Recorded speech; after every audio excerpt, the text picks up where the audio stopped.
तो दोस्तों आज हम फिर से आपके लिए लेकर आए हैं देश दुनिया की तमाम ताजा बड़ी खबरें। सबसे पहली बड़ी खबर में आपको बताएंगे दोस्तों कि बहराइच हिंसा के मामले को लेकर इलाहाबाद हाई कोर्ट ने फिर से लगाई योगी सरकार को फटकार।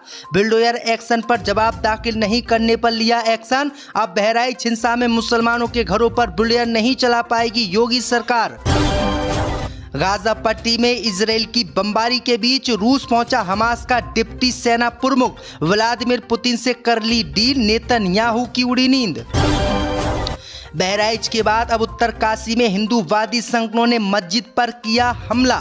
मस्जिद को हटाने की मांग को लेकर जमकर किया प्रदर्शन। पुलिस ने बरसाई लाठियां, तोड़ दिए हिंदुओं के हाथ पैर।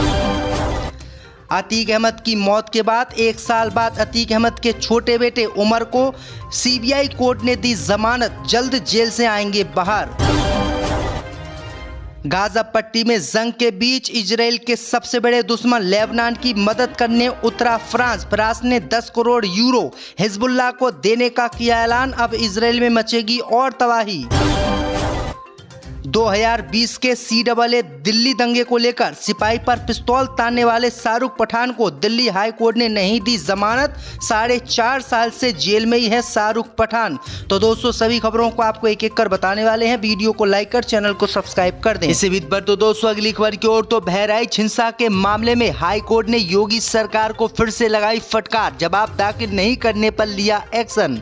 दोस्तों आपको बता दें कि बहराइच जिले में भड़की हिंदू मुस्लिम की हिंसा को लेकर इलाहाबाद हाई कोर्ट ने फिर से योगी सरकार को कड़ी फटकार आज लगाई है।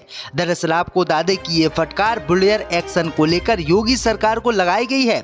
दरअसल आपको बता दें कि योगी सरकार ने बहराइच में हिंसा फैल जाने के बाद 23 मकानों पर बुलडोजर चलाने का ऐलान किया था। इस बुलडोजर एक्शन के खिलाफ मुस्लिम समुदाय हाई कोर्ट गया था और हाई कोर्ट में इस मामले को लेकर सुनवाई हुई और हाई कोर्ट ने बुलडोजर एक्शन पर 4 दिनों तक रोक लगा दी। लेकिन आपको बता दें कि 4 दिनों की रोक के साथ साथ योगी सरकार को जवाब दाखिल करने का हाई कोर्ट ने समय दिया था। योगी सरकार को हाई कोर्ट में बताना था कि आखिरकार इन 23 मकानों पर किस कारण योगी सरकार बुलडोजर चलाना चाहती है। लेकिन आपको बता दें कि हाई कोर्ट में अभी तक जवाब योगी सरकार ने दाखिल नहीं किया है, जिससे इलाहाबाद हाई कोर्ट नाराज हो गया है और इलाहाबाद हाई कोर्ट ने योगी सरकार को फटकार लगाई है और साथ ही राज्य कर्मचारियों को चेतावनी दी है कि हमारी बात को अगर सीरियस नहीं लिया गया तो आपके खिलाफ कार्रवाई की जाएगी। अब देखते हैं कि योगी सरकार क्या जवाब इस मामले को लेकर देती है। इसी बीच पर तो दोस्तों अगली खबर की ओर। तो गाजा पट्टी में नरसंहार के बीच रूस पहुंचा हमास का डिप्टी लीडर, इजराइल की बड़ी चिंता। दोस्तों आपको बता दें कि इजराइल गाजा पट्टी में अब नरसंहार कर रहा है। वो लगातार छोटे बच्चों से लेकर जवान बुजुर्गों को मौत के घाट अपने हमलों में उतार रहा है। इसी बीच खबर सामने निकल कर आई दोस्तों की गाजा पट्टी में इजराइल के नरसंहार के बीच हमास का डिप्टी कमांडर रूस पहुंच गया है और उन्होंने व्लादिमीर पुतिन जो रूस के राष्ट्रपति हैं उनसे एक बड़ी डील कर ली है, जिससे नेतन्याहू की नींद उड़ गई है। दरअसल आपको बता दें कि हमास के ब्यूरो डिप्टी चीफ मूसा अबू मरजूक रूस पहुंच गए हैं। उन्होंने रूस के सीनियर लीडर से मुलाकात की है और कहा है कि इजराइल के खिलाफ वो हमास की मदद करे। वहीं आपको बता दें कि अगर रूस हमास की मदद करता है तो गाजा पट्टी में इजराइल को मुंह की खानी पड़ेगी। वहीं आपको बता दें कि हमास के डिप्टी लीडर की पुतिन से मुलाकात ने इजराइल की टेंशन बढ़ा दी है। इसी बीच पर तो दोस्तों अगली खबर की ओर। तो बहराइच के बाद अब उत्तरकाशी में प्रदर्शन के दौरान पथराव, हिंदूवादी संगठन मस्जिद हटाने की मांग पर अड़े। पुलिस ने जमकर बरसाई लाठियां। दोस्तों आपको बता दें कि बहराइच में हिंसा भड़कने के बाद अब बहराइच जैसी स्थिति उत्तरकाशी में हो गई है। दरअसल आपको बता दें कि उत्तरकाशी में हिंदूवादी संगठनों ने एक मस्जिद को हटाने की मांग की और जमकर प्रदर्शन किया। इस प्रदर्शन के दौरान पुलिस पर हिंदूवादी संगठनों ने पथराव कर दिया, जिसमें कई पुलिसकर्मी गंभीर रूप से घायल हो गए। अब खबर सामने निकल कर आई दोस्तों कि पुलिस पर पथराव के कारण पुलिस नाराज हो गई और पुलिस ने उत्तरकाशी में हिंदूवादी संगठनों को और हिंदू लोगों को दौड़ा दौड़ाकर पीटा है। वहीं आपको बता दें कि हिंदूवादी संगठन उत्तरकाशी जिला मुख्यालय के पास मस्जिद हटाने को लेकर लगातार प्रदर्शन कर रहे हैं और कह रहे हैं कि इस मस्जिद को हर कीमत पर तोड़ा जाए और मुस्लिम समुदाय यहां से छोड़कर चला जाए। लेकिन अब पुलिस ने जमकर इन पर लाठियां बरसाई हैं और बहराइच जैसी हिंसा होने से रोक लिया है और पुलिस बल यहां पर काफी संख्या में तैनात हो गई है। इसी बीच पर तो दोस्तों अगली खबर की ओर तो अतीक अहमद की मौत के बाद अतीक अहमद के बेटे उमर को मिली जमानत। लखनऊ सीबीआई कोर्ट में हुई सुनवाई। दोस्तों आपको बता दें कि उत्तर प्रदेश के माफिया डॉन रहे अतीक अहमद के बेटे उमर अहमद को लखनऊ स्थित सीबीआई की प्रथम कोर्ट ने मनी लॉन्ड्रिंग के मामले में आज जमानत दे दी है। उमर अहमद के खिलाफ भारतीय दंड संहिता की धारा 174 और मनी लॉन्ड्रिंग निरोधक अधिनियम की धारा 63(4) के तहत मुकदमा चल रहा था। उन पर मुकदमों में सहयोग न करने के आरोप थे। इस मामले में उमर अहमद के अधिवक्ता समीर नकवी के सहयोगी अधिवक्ता जैद ने जानकारी दी है कि कोर्ट ने उमर को पेशी के बाद जमानत दे दी है। असल में उमर अहमद को लखनऊ जेल से कोर्ट में पेश किया गया था, जहां उनके खिलाफ 2 अलग अलग मामलों की सुनवाई हुई। इसमें से एक मामला व्यापार मोहित जायसवाल के अपहरण और मारपीट से जुड़ा है, जिसमें उमर अहमद पर गंभीर आरोप लगे हैं।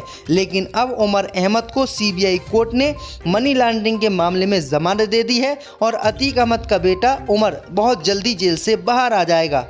इस बीच पर तो दोस्तों अगली खबर की ओर तो हिजबुल्लाह से जंग के बीच इजराइल के विरोध में उतरा फ्रांस ने लेबनान की मदद करने का किया ऐलान। दोस्तों आपको बता दें कि इस समय इजराइल कि लेबनान में हिजबुल्लाह और गाजा पट्टी में हमास से जंग चल रही है।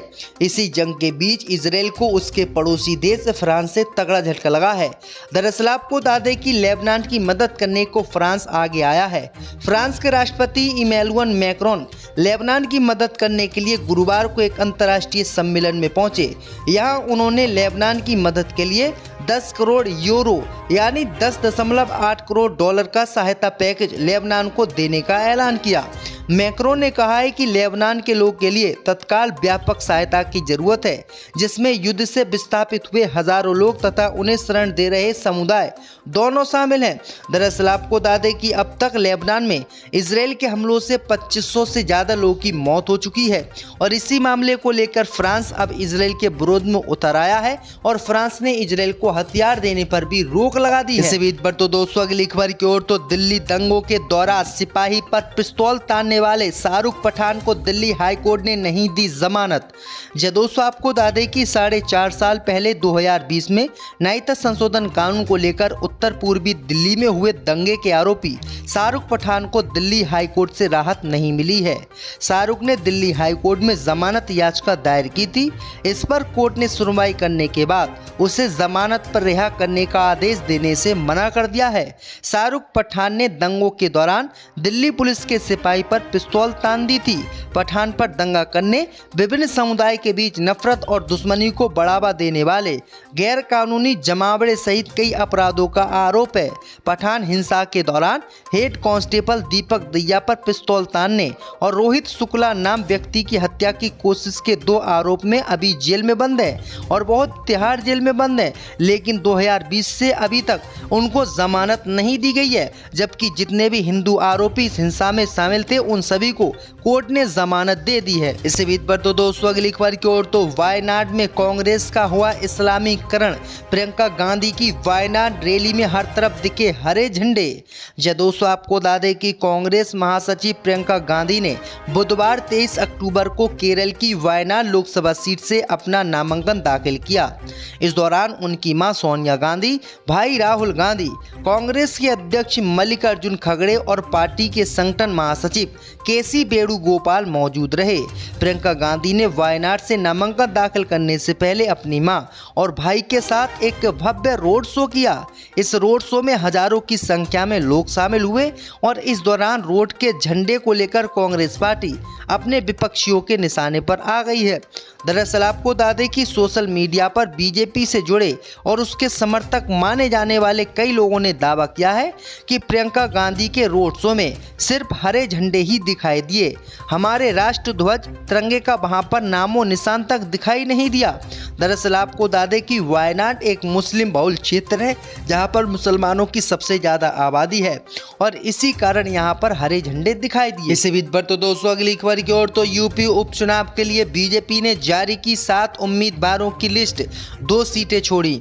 दोस्तों आपको बता दें कि उत्तर प्रदेश उपचुनाव के लिए बीजेपी ने 7 उम्मीदवारों की लिस्ट जारी कर दी है। कुंदरकी से रामवीर सिंह ठाकुर, गाजियाबाद से संजीव शर्मा, खैर से सुरेंद्र दिलेर को टिकट दिया है। इसके अलावा करहल से अनुजेश यादव, फूलपुर से दीपक पटेल, कटहरी से धर्मराज निषाद और मझवा से सुचिमित मौर्य को टिकट दिया है। बीजेपी ने कानपुर की शीशमऊ और मुजफ्फरनगर की मीरापुर सीट पर उम्मीदवारों की घोषणा नहीं की है। बीजेपी ने मीरापुर सीट अपने सहयोगी रलौत को दी है, जबकि अपने कोटे की एक सीट शीशमऊ पर अभी उम्मीदवार की घोषणा नहीं की है। दरअसल आपको बता दें कि उत्तर प्रदेश में कुंदरकी सीट से सपा ने हाजी रिजवान को टिकट दिया है। अंबेडकर नगर की कटहरी सीट से लालजी वर्मा की पत्नी शोभा वर्मा को समाजवादी पार्टी ने उतारा है। मैनपुरी की करहल सीट से तेज प्रताप सिंह यादव को उम्मीदवार सपा ने बनाया है। मिर्जापुर की मझवा से पूर्व सांसद रमेश बिंदी की बेटी डॉक्टर ज्योति बिंदी को टिकट दिया है। कानपुर की शीशमऊ से पूर्व विधायक हाजी इरफान सोलंकी की पत्नी नसीम सोलंकी को प्रत्याशी बनाया गया है और प्रयागराज की फूलपुर सीट से मुस्तफ़ा सिद्दीक को मैदान में उतारा गया है और मुजफ्फरनगर की मीरापुर सीट से सुंबुल राणा को टिकट दिया है। यानी कांग्रेस पार्टी ने यहां पर एक भी सीट नहीं मांगी।